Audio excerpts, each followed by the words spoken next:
파도 날 향해 와도 주와 함께 날아오르리. 폭풍 가운데 나의 영혼 잠잠하게 주를 보리라.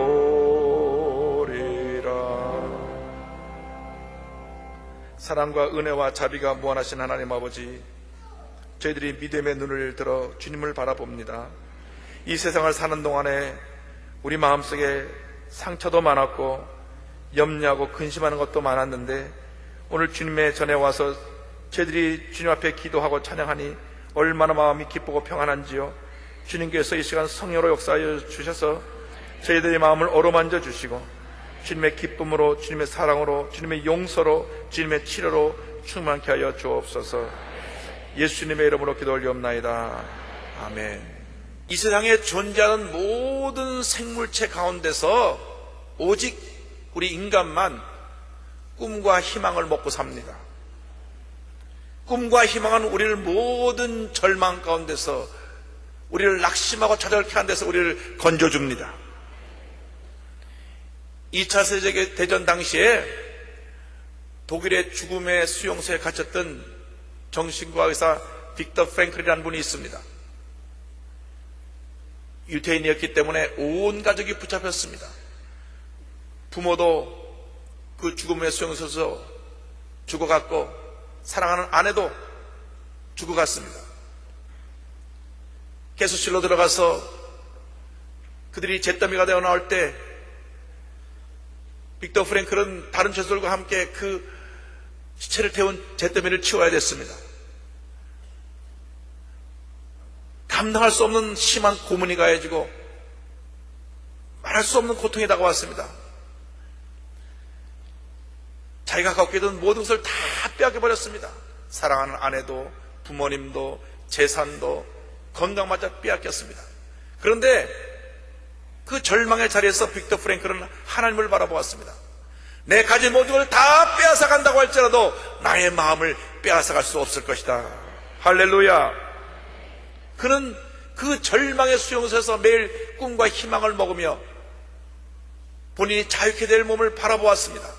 그리고 본인이 이 수용소에서 노연함을 받아서 대학 강단에 나가서 학생들을 가리키는 꿈을 꾸었습니다.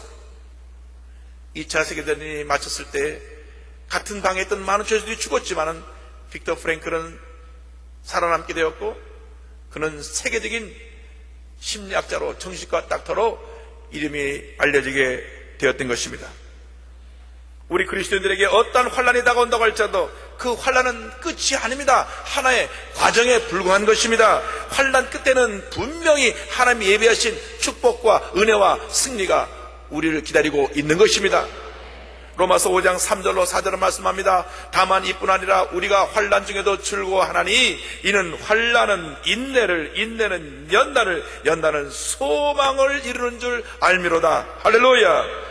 로마서 8장 28절은 이와 같이 말씀합니다. 우리가 알거니와 하나님을 사랑하는 자 곧 그의 뜻대로 부르심을 입은 자들에게는 모든 것이 합력하여 선을 이루느니라. 함께 따라 하실까요? 모든 것이 합력하여 선을 이루느니라. 여러분, 예수 그리스도 안에서 거룩한 꿈과 희망을 품고 믿음으로 나아가시길 바랍니다. 지금 내 현실은 그렇지 못하고 내 삶에 문제가 있고 몸이 약하고 여러 가지 고통스러운 환경 속에 처했다고 할지라도 믿음으로 나아갈 때 하나님께서 모든 절망의 모습이 사라지게 만들어주시고 합력한 선을 이루게 만들어주셔서 우리에게 놀라운 승리가 다가오게 만들어 주실 것입니다. 우리 모두 주님 안에서 꿈의 사람이 되어야 합니다. 희망의 사람이 되어야 되는 것입니다. 오늘 사도행전 20장 말씀은 사도 바울이 제3차 선교여행을 할 당시에 드로아에서 일어났던 일입니다. 오늘 저는 첫째로 깊은 잠을 자는 사람에 대해서 말씀드리기를 원합니다. 따라 하실까요? 깊은 잠을 자는 사람. 깊은 잠을 자는 사람. 사도행전 20장 7절로 9절은 이와 같이 말씀합니다. 그 주간의 첫날에 우리가 떡을 떼려 하여 모였더니 바울이 이튿날 떠나고자 하여 그들에게 강론할세 말을 밤중까지 계속하며 우리가 모인 윗다락에 등불을 많이 켰는데 유두고라고 하는 청년이 창에 걸터 앉아 있다가 깊이 졸더니 바울이 강론하기를 더 오래 하며 졸음을 이기지 못하여 3층에서 떨어지거늘 일으켜보니 죽었는지라. 이 성경에서 예배 시간에 졸다가 죽은 사람이 한 사람밖에 없습니다.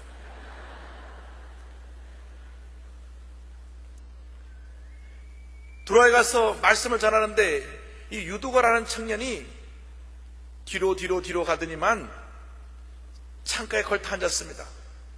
거기서 졸다가 떨어져 즉사하고 말았던 것입니다. 여기에서 생각해 봐야 될 몇 가지 중요한 내용이 있습니다. 7절을 보면 그 주간의 첫날에 우리가 떡을 떼려 하여 이렇게 말씀합니다. 주간의 첫날은 주일날입니다. 주일날 떡을 떼려 했다는 것은 성찬 예식을 갖다는 것을 말씀합니다.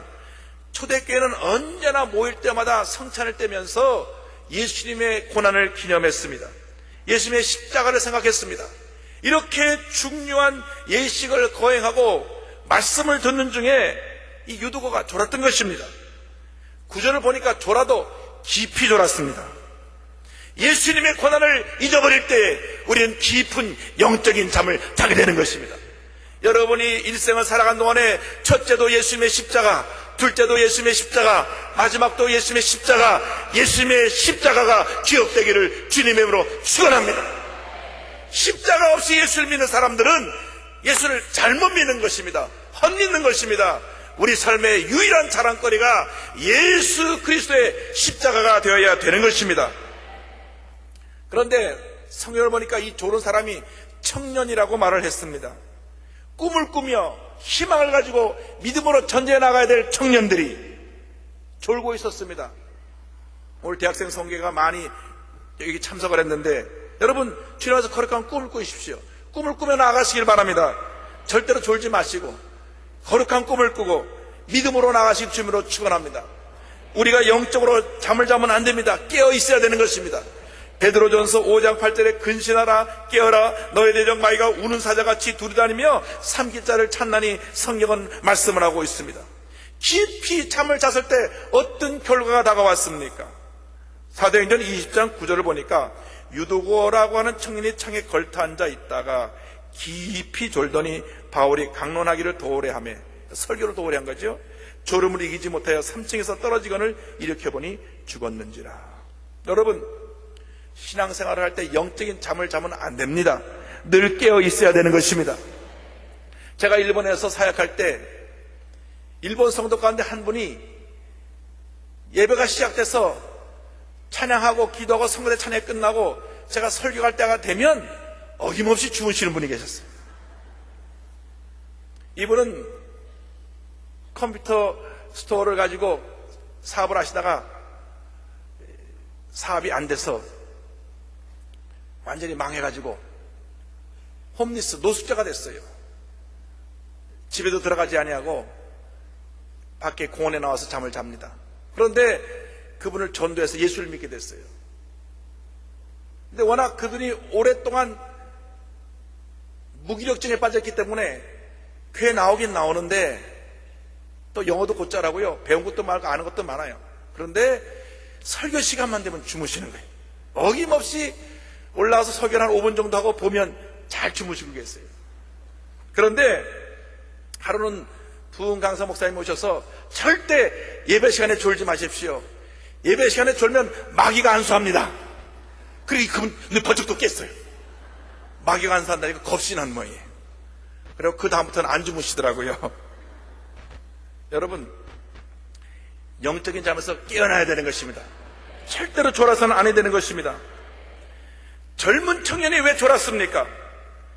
말씀을 사모하지 않고 뒷자리 통풍 잘 되는 쪽으로 뒤로 물러가서 창가에 걸터 앉았기 때문에 거기서 졸아서 그는 떨어져 죽은 것입니다. 뒷자리는 앞자리보다 상대적으로 관심이 이게 흐트러지기 쉽습니다. 맨 앞에 앉으면 목사님만 딱 집중하고 다른 것은 보이지 않는데 맨 뒤에 앉으면 이것저것 보이는 것이 많습니다. 저 사람 잡담하고 있구나. 저 사람은 예배 시간에 성기책만 뒤지고 있구나. 말씀을 듣고 은혜 봐야 되는데 뒤에 앉아가지고 여기 계신 분 말고 저쪽에 있는 분, 그런 분이 있어요.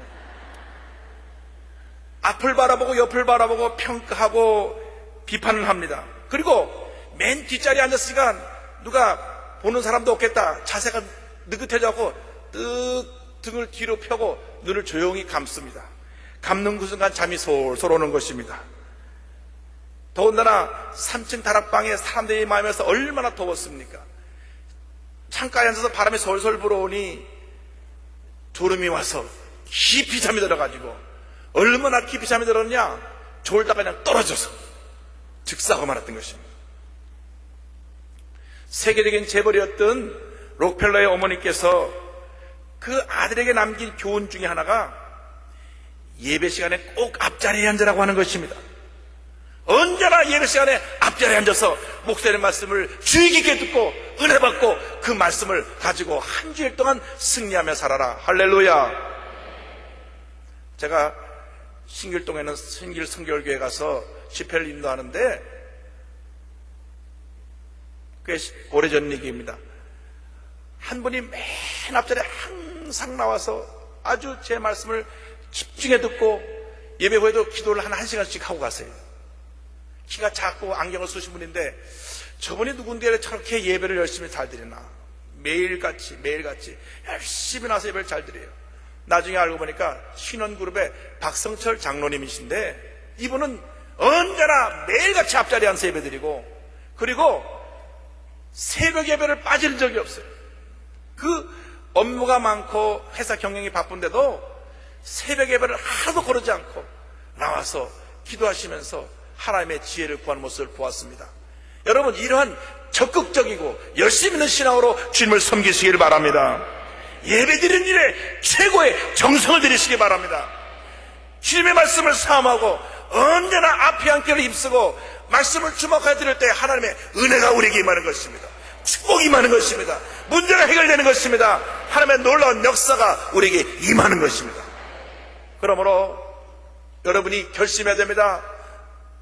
사랑하는 하나님 아버지, 내가 이제 남은 여생 주님 앞에 예배드리는 일에 최선을 다하겠습니다. 열심을 다하여 찬양하고 기도하고 아멘으로 말씀을 받아서 하나님의 놀라운 기적을 늘 체험하기를 원합니다. 할렐루야. 늘 우리 자신의 신앙 상태를 점검하고 영적으로 깨어있어서 하나님을 기쁘시게 하는 성도님 되시기를 주님의 이름으로 축원합니다. 둘째로, 저는 다시 생명을 회복한 청년에 대해서 말씀드리기를 원합니다. 따라합시다. 다시 생명을 회복한 청년. 다시 생명을 회복한 청년. 20장 10절로 12절에 바울이 내려가서 그 위에 엎드려 그 몸을 안고 말하되 떠들지 말라, 생명이 그에게 있다 하고 올라가 떡을 떼어 먹고 오랫동안 곧 날이 새기까지 이야기하고 떠나니라. 사람들이 살아난 청년을 데리고 가서 적지 않게 위로를 받았더라. 아멘. 이 유두고는 3층에서 떨어져 즉사했지만은 하나님의 은혜로 사도 바울이 내려가서 몸을 안고 기도할 때 생명이 돌아왔습니다. 하나님은 사랑의 하나님이십니다. 우리가 실수하고 잘못된 길을 갈 때도 회개하고 돌아오면 언제나 우리를 그 사랑의 품에 품어주시는 것입니다. 우리를 용서해 주시는 것입니다. 우리를 회복시켜 주시는 것입니다. 절대 절망의 자리에서도 우리 주님을 바라보면 우리에게 절대 희망을 값없이 선물로 주시는 것입니다. 놀라운 은혜와 축복이 임하는 것입니다. 유두고는 죽음의 자리에서 생명의 부활로 절대 절망의 자리에서 절대 희망을 얻은 청년이 되었던 것입니다. 성경에 기록은 없지만 그날 이후 유두고는 다시 예배 시간에 졸지 않았더라, 그렇게 저는 생각을 합니다. 세계적인 체조 선수가 되기 위해서 미국에 이민 가서 부모님들이 다 반대를 하는데도 열심히 체조 연습을 하던 이승복이라고 하는 청년이 있습니다. 1983년 7월 4일, 그날은 미국의 독립기념일입니다. 독립기념일인데도 그는 체조 경기장에 가서 연습을 하는데 그날 차가 연결이 잘 안 되어서 조금 늦게 도착을 했습니다. 그래서 선생님에게 야단을 맞았습니다. 그런 정신 자세 갖고 무슨 올림픽에 나가서 메달을 따냐고. 그래서 본인 기분이 몹시 상했습니다. 내 실력을 좀 보여줘야 되겠다. 그래서 잠시 휴식하는 시간에 본인 모든 사람들이 본 앞에서 뛰어 올라가서 이 철봉을 잡고 한 바퀴 딱 돌고 떨어지면서 팔을 짚어야 되는데 너무 높이가 낮아서 턱이 먼저 떨어졌어요. 턱이 완전히 꺾여서 떨어져서 이 척추뼈가 둘이 부러지고 떨어진 그 순간 정신은 들어있는데 온몸이 움직이질 않습니다.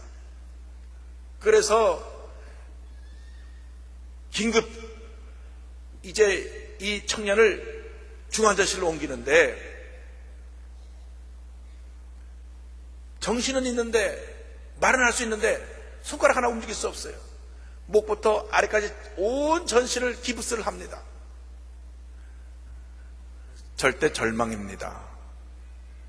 자기가 올림픽에 나가서 체조 선수로 금메달을 목에 걸기를 원했는데 그 꿈이 한순간에 다 사라져버린 것이에요. 삶의 목표가 사라져버린 것입니다. 난 체조를 해서 꼭 금메달을 따고 싶었는데 또 본인이 잘한다고 많은 사람들에게 인정받아서 그 어렵게 체조 전문학교에 들어가서 하는 그 중에 떨어져서 다쳤기 때문에 그런 절망이 더욱 컸습니다. 그런데 어린 시절부터 그가 교회를 다녔어요. 그 절대 절망에 대해서 주님을 바라보고 마음에 꿈을 품었습니다. 난 다시 시작할 것이다. 다시 시작할 것이다. 내가 이제 몸이 회복되어지면 다시는 체조할 수 없겠지만 내가 다른 모습으로 하나님께 영광돌리는 삶을 살 것이다. 그래서 몇 달 후에 온몸에 기부스를 띠고 그다음에 재활훈련을 정말 필요로 나는 재활훈련을 해서 이제 걷지는 못하고 휠체어를 탔지만은 몸을 움직일 수 있게 되었고 그가 꿈을 품고 의과대학을 지원합니다. 그런데 의과대학에서 휠체어 탄 사람이 제대로 그 수업을 받을 수가 없어요. 또 실습을 제대로 할 수가 없습니다. 실습하는 테이블이 다 서서 하는 실습이 많기 때문에 또 의과대학에 들어갔어도 엘리베이터가 없고 계단이 있는 곳에는 올라갈 수가 없습니다. 휠체어를 타야 되니까. 그런 불가능의 모든 조건을 이기고 대학에 입학을 했어요. 유명한 다트머스 대학에서 의과대학을 졸업하고 그다음 하버드 대학교에서 인턴 과정을 마친 후에 볼티모어에 있는 존스 홉킨스 대학에 지금 의사로 재직 중에 있습니다. 할렐루야! 하나님께 고정을 돌립니다. 그래서 그의 별명이 슈퍼맨 닥터 리입니다. 뉴욕 타임즈에도 그의 기사가 실렸습니다. 그런데 존스 홉킨스 대학에 이 이승복 씨처럼 불구가 되어갖고 와서 막 치료를 거부하는 사람들만 생기면 이 이승복 씨를 글로 보낸답니다. 나도 당시처럼 불구가 됐지만 이렇게 내가 꿈을 가지고 다시 일어났습니다. 예수님이 함께 하시면 절대 절망이 많아요. 절대 희망이 되는 것입니다. 죽음이 많아요. 생명이 되는 것입니다. 하나님의 은혜가 임하는 것입니다. 그 누구도 그 부상을 치료할 수 없었고 평생 휠체어로 살아야 되는 그런 신세였지만 그 절망의 밑바닥에서 주님을 의지하고 꿈과 힘을 갖고 그는 일어난 것입니다. 절망할 때 우리 주님께 부르짖어 기도하시길 바랍니다. 주의 도우심을 간구하시기 바랍니다. 시편 40편 1절로 2절을 말씀합니다. 내가 야훼를 기다리고 기다렸더니 귀를 기울이사 나의 부르짖음을 들으셨도다. 나를 기가 막힐 웅덩이와 수렁에서 끌어올리시고 내 발을 반석에 두사 내 걸음을 견고하게 하셨도다. 할렐루야. 나를 기가 막힐 웅덩이와 수렁에서 주님이 건져주신다고 성경은 말씀하고 있습니다. 이 세상 그 누구도 나의 고통과 절망을 모릅니다. 나의 슬픔을 모릅니다. 너무 외롭고 힘들고 지쳐서 쓰러져서 모든 것을 포기할 수밖에 없을 때 우리 예수님은 그 모든 고통을 하시고 모든 절망을 하시고 모든 슬픔을 하시고 우리를 붙들어 주셔서 절대 절망이 많아요. 절대 희망이 되게 만들어 주시는 것입니다. 예수님은 우리에게 오신 절대 희망의 구세주가 되시는 것입니다. 예수님의 제자 가운데 베드로는 예수님을 3번이나 모른다고 부인을 했습니다. 3번째 가서는 저주하고 맹세하며 예수님을 모른다고 말을 했던 것입니다. 그런데 그 자신을 배반한 베드로를 예수님이 찾아오셔서 용서해 주시고 베드로에게 새로운 사명을 맡기셨습니다. 예수님이 베드로를 만나서 야, 너 내가 수자로 너를 어떻게 훈련을 시켰는데 그렇게 배신할 수가 있니? 야단을 치지 않았습니다. 예수님께서 베드로에게 물으신 물음은 딱 하나였습니다. 내가 나를 사랑하느냐? 할렐루야. 오늘도 예수님께서 우리에게 물으시는 질문은 그거 하나입니다. 내가 나를 사랑하느냐? 내가 나를 사랑하느냐? 요한복음 21장 15절에 그들이 조반 먹은 후에 예수께서 시몬 베드로에게 이르시되 요한의 아들 시몬아, 내가 이 사람들보다 나를 더 사랑하느냐 하시니 이르되 주님 그러하나이다. 내가 주를 사랑하는 줄 주님께서 아시나이다. 이르시되 내 어린 양을 먹이라 하시고. 아멘. 3번이나 똑같은 질문을 하십니다. 내가 나를 사랑하느냐? 내가 나를 사랑하느냐? 내가 나를 사랑하느냐? 그리고 나서는 사명을 주십니다. 내 어린 양을 먹이라. 내 양을 치라. 내 양을 먹이라. 여러분, 온 마음을 다하여 절대 희망 되신 우리 주 예수님을 사랑하는 여러분 되시기를 주님의 이름으로 축원합니다. 저는 최근에 최낙중 목사님의 그 간증을 읽고 참 은혜를 받았습니다. 이제 처음으로 교회를 개척하고 땅을 사고 교회를 지을 때의 간증입니다. 이렇게 목사님이 고백을 합니다. 새벽 기도를 다녀온 아내가 울먹였다. 사모님이 새벽 기도 가서 우시는 것입니다. 왜냐하면 그 딸이 태어날 때부터 한쪽귀가 붙었어요. 붙은 귀로 태어나서 그 딸아이 귀를 띄워주려고 3년 동안 적금 들어서 건축헌금을 작정을 했는데, 적금을 들었는데 마침 땅을 산다고 건축헌금을 작정하는 것입니다. 드릴 돈이 그거밖에 없어. 자기 딸 붙은 귀를 띄워줘야 될 그 돈인데 그 돈을 주님 앞에 드리기로 결심하고 눈물을 흘립니다. 내가 내 딸을 사랑하지만 그보다 우리 주 예수님을 더욱 사랑합니다. 그래서 그 땅을 살 때 그 적금을 3년 동안 든 적금을 깨서 하나님 앞에 건축헌금을 드립니다. 그리고 나서 또 다시 3년 동안 수술비를 모으는데 또 문제가 생겼습니다. 3년이 지나고 나니까 그 땅에다 교회를 건축을 시작해야 되는 거예요. 그전엔 땅을 살려고 건축헌금을 받았고 이제는 건물을 지으려고 또 건축헌금을 작정을 했습니다. 두 번째에도 사모님이 눈물을 흘리면서 그 딸 귀 붙은 거 수술하려고 하는 비용을 하나님께 드렸습니다. 딸을 볼 때마다 붙은 귀를 가리게 해서 머리털을 늘 이렇게 감싸고 머리를 앞으로 이렇게 내린 그 딸의 모습에 너무나 마음이 아팠습니다. 귀를 보여주지 않으려고 머리를 길게 기르고 이쪽 귀를 감싸가지고 사람들한테 보이지 않고 자기 귀를 감추었습니다. 그러나 아들 이삭을 바치는 마음으로 2차례나 그 귀한 치료비를 하나님께 바쳤기 때문에 목사님 내부는 주님께 맡기고 모든 걸 맡겨 간절히 기도했습니다. 그런데 그로부터 2년이 지난 다음 우연히 신문 기사 속에서 국내 최초로 붙은 귀를 단 한 번에 수술해서 완전히 정상적으로 만들었다고 하는 박철 교수의 그 기록이 보도가 되었습니다. 그전에는 수술을 받아도 몇 차례 수술을 받고 정형수술하고 해서 정상적인 귀로 만드는데 이 박철 교수님이 한 번에 완전히 붙은 귀를 떼어내서 정상적으로 만들었다고 하는 기사를 보고 그동안 그렇게 의학이 발전한 거죠. 그래서 그 교수님을 찾아가고 딸을 맡깁니다. 그래서 딸 수술 날짜를 잡았는데 성도들이 그 얘기를 어떻게 알게 되었고 너도 나도 크게 감동을 받았어. 조금씩 수술비를 모아서 은혜 가운데 수술을 잘 마쳤습니다. 할렐루야! 하나님께 영광 드립니다. 이상 딸이 귀를 가리고 다닐 필요가 없게 됐습니다.